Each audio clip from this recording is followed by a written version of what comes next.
Hello বন্ধুরা, সবাই কেমন আছো? আশা করছি ভালো আছো। আমিও খুব ভালো আছি। আজ লাঞ্চে কি বানাবো সেটাই তোমাদের সাথে শেয়ার করছি। আজকে লাঞ্চে বানাবো নিরামিষ খেরোর তরকারি।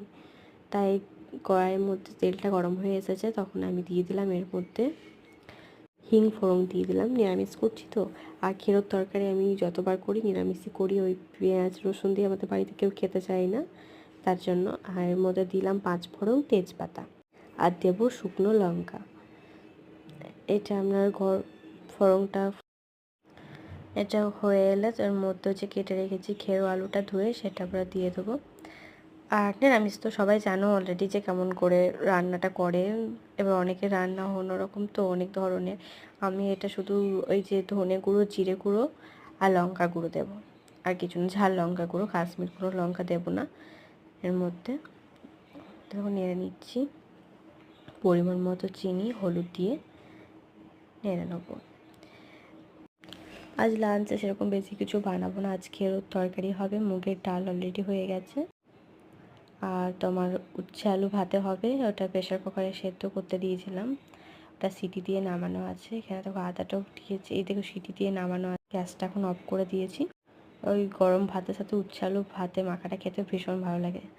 আর এদিকে আদাটা ঘষে রেখেছিলাম, ওটার মধ্যে একটু জিরে গুঁড়ো, ধনে গুঁড়ো দিয়ে নেবো পরিমাণ মতো।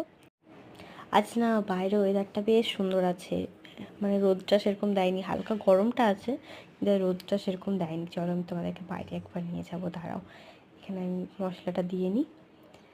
আর ওইদিকে মা কলমি শাকটা বাছছে, ওই যে আমাদের বাড়িতে যে কাজ করে সে দিয়ে গেল। তো মা বলছে ওটা একটা ভেজে দিবি, আমি বেশ ভেজে দেবো। মায়ের জন্য কলমি শাক ভাজা, খেরো আলুর তরকারি আর উচ্ছে আলু ভাতে হবে। আর চাটনি করা আছে আমের, এখন তো আমের সিজন, জানেনই তো, ঘরে ঘরে আমের চাটনি থাকবেই।